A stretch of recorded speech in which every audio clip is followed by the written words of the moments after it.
Hello students, good evening. ये आप लोगों के लिए मैं वीडियो जो बना रहा हूँ ये फर्स्ट ईयर का वीडियो है।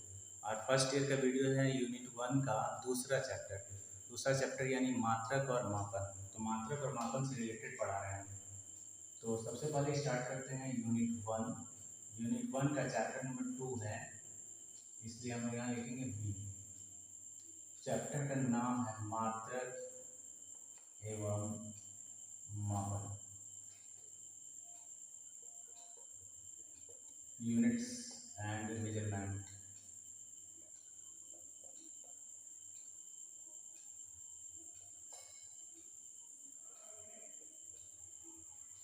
मात्रक एवं मापन। तो सबसे पहला क्वेश्चन है मापन यानी कि मेजरमेंट। मापन क्या है? तो मापन का आंसर है अज्ञात राशि। मतलब कि अज्ञात राशि की तुलना अज्ञात राशि की तुलना ज्ञात राशि से करना।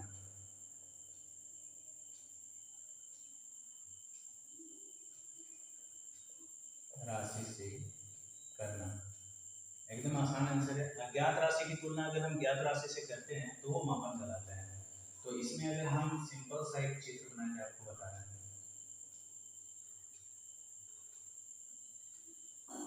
हम कभी कोई भी सामान अगर हम कहीं भी खरीदने जाते हैं तो ये तराजू का जो उपयोग होता है, इस तराजू में मान लिया जाए कि एक पॉलीथीन है, इस पॉलीथीन में हम कोई वस्तु रख रहे हैं, कुछ भी हो सकता है, चावल दाल कुछ भी। और यहाँ पर एक दूसरी तरफ जो होते हैं, दूसरी तरफ से इसका वजन करने के लिए जो हम लोग यूज करते हैं, जैसे 5 केजी का है,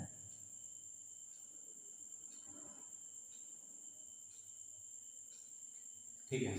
तो हम देखते हैं कि यहाँ पर क्या है, ये 5 केजी जो है ये ज्ञात राशि का है क्योंकि इसमें लिखा हुआ भी जाता है कि 5 केजी है। और ये जो यहाँ पे चावल और कुछ भी जो भी नाप रहे हैं, ये माप जो रहे हैं, ये हो गया अज्ञात राशि।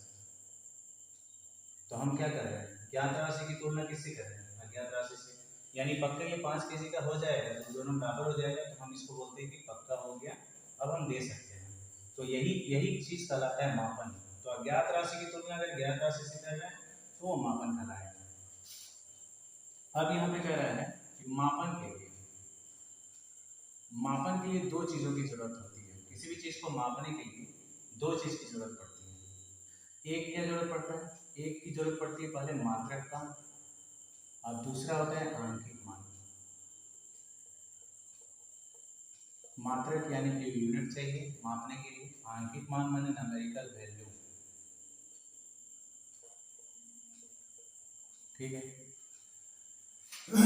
किसी भी भौतिक अगर हम माप रहे हैं तो किसको माप रहे हैं? भौतिक राशि। तो भौतिक राशि के मापन के लिए दो चीजों की जरूरत पड़ती है, एक मात्रक का और एक आंकिक मान का। तो पहला क्वेश्चन हो जाता है मात्रक। मात्रक क्या है? यानी कि यूनिट्स। तो इसमें क्या करते हैं, इसमें हम भौतिक राशि को व्यक्त करते हैं। इसमें भौतिक राशि को व्यक्त करते हैं। व्यक्त करना मतलब दर्शाना हो गया, किसी चीज को दर्शाते हैं। जैसे एग्जांपल के तौर पे हो गया किलोग्राम, मीटर, सेकंड। ये सब क्या है? ये सब मात्रक है। यानी कि जब किसी भौतिक राशि को अगर हम व्यक्त करेंगे तो किसमें करेंगे? किलोग्राम में, मीटर में, सेकंड में। तो मात्रक क्या है? इसमें भौतिक राशि को हम व्यक्त करते हैं। दूसरा टॉपिक है आंकिक मान यानी न्यूमेरिकल वैल्यू।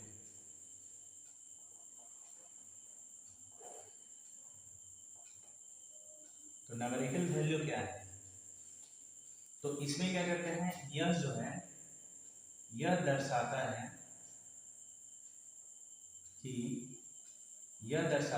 कि भौतिक राशि मात्रक का कितना गुना है। मात्रक का कितना गुना है, इसका क्या मतलब? आंकिक मान में जैसे कि हम मान लिया जाए कि हम 10 केजी चावल लेते हैं, तो इसमें 10 गुना लिख देंगे हम 1 केजी।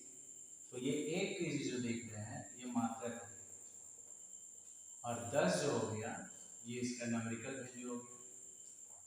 यानी आंकिक मान।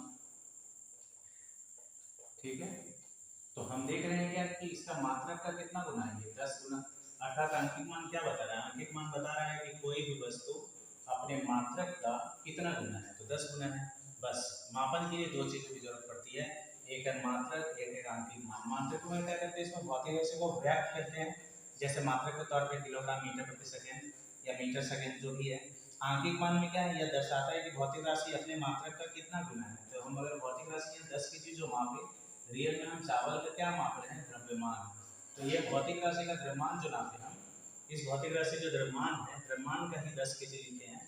तो 10 केजी में केजी हो गया मात्रक का, 10 हो गया नंबरिकल वैल्यू। तो इसमें मूल भौतिक राशि पहले हम लोग पढ़ते हैं, मूल भौतिक राशि।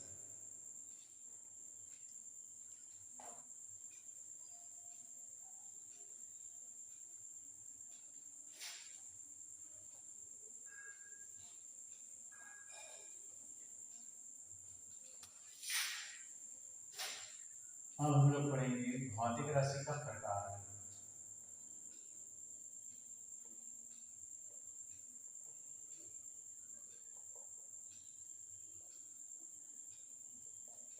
फिजिकल क्वांटिटी, भौतिक राशि। भौतिक राशि दो प्रकार की होती है, एक होती है मूल राशि और एक होती है व्युत्पन्न राशि।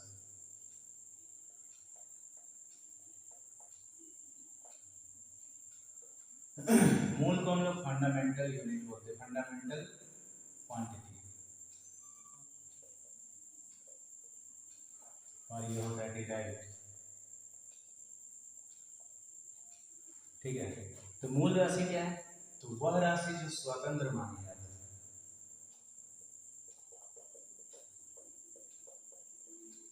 वह राशि जो स्वतंत्र मानी जाती है। स्वतंत्र मानी जानी, जैसे एग्जाम्पल के तौर पर है लंबाई, द्रव्यमान और समय। ये तीनों स्वतंत्र होता है। लंबाई को मापने के लिए किसी और चीज को निकालने की जरूरत नहीं है, बस मात्रक सही है। द्रव्यमान को भी किलोग्राम निकालना बस हो गया। द्रव्यमान के लिए किसी और राशि की जरूरत नहीं पड़ेगी, समय के लिए भी किसी और राशि की जरूरत नहीं पड़ेगी, इसलिए ऐसी राशि स्वतंत्र मानी जाती है।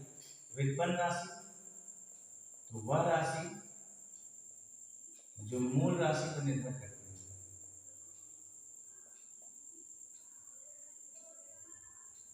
वह राशि जो मूल राशि पर निर्भर करती है। एग्जाम्पल के तौर पर अगर हम लेते हैं क्षेत्रफल, क्षेत्रफल को निकालने के लिए हम लोगों को जरूरत पड़ेगा क्षेत्रफल के लिए लंबाई गुना चौड़ाई। तो हम देख रहे हैं कि क्षेत्रफल चाहिए तो लंबाई चाहिए, यानी कि क्षेत्रफल किस पर डिपेंड करता है, लंबाई का। लंबाई क्या है, मूल राशि है। तो ऐसी राशि जो क्या हो, मूल राशि पर डिपेंड हो, मूल राशि पर निर्भर हो, वो कहलाती है व्युत्पन्न राशि। वास्तव में व्युत्पन्न का अर्थ क्या होता है, व्युत्पन्न, व्युत्पन्न, व्युत जोड़ उत्पन्न। व्युत मतलब होता है दूसरे से, उत्पन्न यानी ऐसी राशि जो दूसरे से उत्पन्न हो, उसको हम लोग व्युत्पन्न राशि कहते हैं। व्युत्पन्न राशि में बहुत सारा आता है, बल आ जाएगा, क्षेत्रफल आ जाएगा, घनत्व है, बल आघूर्ण है, ये सारा चीज संवेग भी आएगा। तो ये सारा चीज आ जाता है किसमें, व्युत्पन्न राशि में। ठीक है, इसके बाद हम लोग चलते हैं, ये तीनों मूल राशि जो है, मूल राशि का 3 टाइप हम लोग लिखते हैं, लंबाई, द्रव्यमान और समय। तो हम लोग सबसे पहले स्टार्ट करते हैं द्रव्यमान से।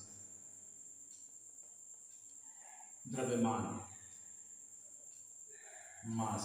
द्रव्यमान क्या है, तो किसी भी वस्तु में पदार्थ की मात्रा, किसी वस्तु में पदार्थ की मात्रा को द्रव्यमान कहते हैं। पदार्थ की मात्रा समझना है तो हम एक काम करते हैं, इसमें एक हम लकड़ी और एक लोहा का सेम मतलब समान आकार का हम दो वर्ग लेते हैं, घन लेते हैं। दो ठो घन है, दोनों समान आकार के हैं, एक लकड़ी का है, एक लोहा का है, दोनों का आकार समान है। तो हम देखते हैं कि लकड़ी जो है ये हल्का होता है इसकी अपेक्षा, लोहा की अपेक्षा हल्का होगा, और ये जो होगा भारी होगा। कारण क्या है, इसमें पदार्थ की मात्रा अधिक है। पदार्थ की मात्रा अधिक है, मतलब द्रव्यमान अधिक है, यही द्रव्यमान। तो क्या बात कर रहे थे हम लोग, आप लोग समझ रहे हैं कि लकड़ी या लोहा दोनों समान आकार का घन है, तो दोनों में भारी लोहा क्यों है? लोहा के भारी होने का कारण इसमें पदार्थ की मात्रा अधिक है, अर्थात द्रव्यमान अधिक है। बस इसके बाद नंबर आता है लंबाई।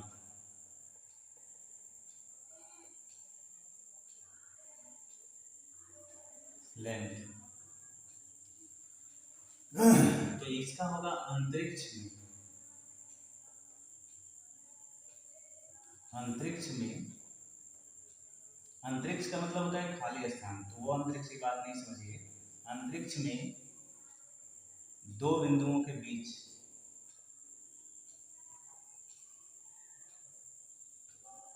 की दूरी क्या कहलाएगी? लंबाई। तो यहाँ द्रव्यमान का जो बात कर रहे थे, द्रव्यमान का मात्रक भी आपको समझना होगा। द्रव्यमान का मात्रक होता है किलोग्राम, ठीक है, और इसका जो मात्रक होगा, इसका मात्रक होगा मीटर।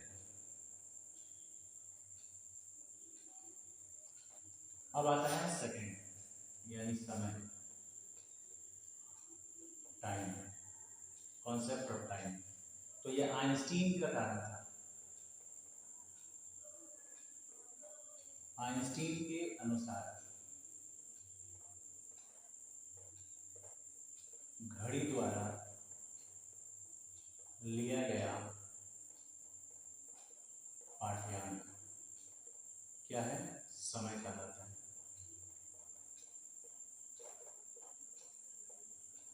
आइंस्टीन का कहना था, आइंस्टीन का क्या कहना था कि आइंस्टीन का कहना था कि घड़ी जो समय, घड़ी जो भी पाठ्यांक बताता है, घड़ी जो भी पाठ्यांक लेकर के हम लोगों को बताता है, उसी को हम लोग समय कहते हैं। वास्तव में समय जो है दो घटनाओं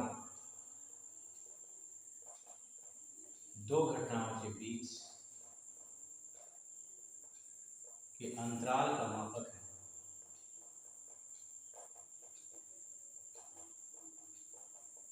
माने समय क्या है? दो घटनाएं घटती है, उन दोनों के बीच जो भी मापा जाता है वो समय कहलाता है, ठीक है। तो इसका मात्रक हो जाएगा सेकेंड, ठीक।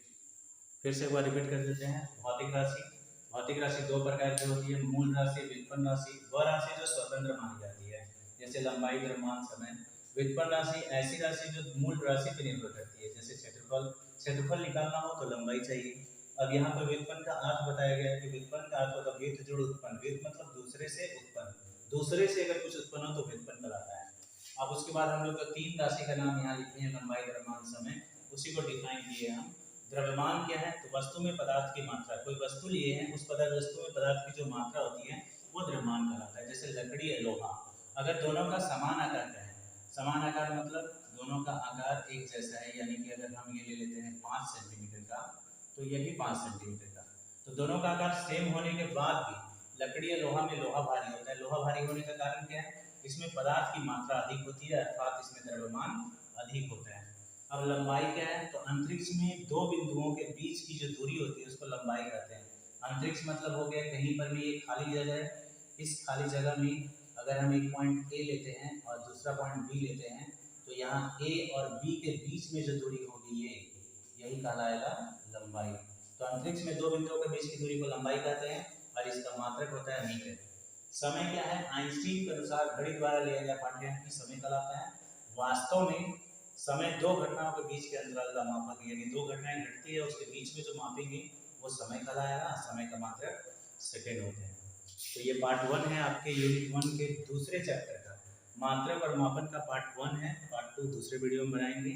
तो आप लोग अगर देखना चाहते हैं तो बने रहिएगा, उसके बाद फिर आप लोगों को हम बताते जाएंगे।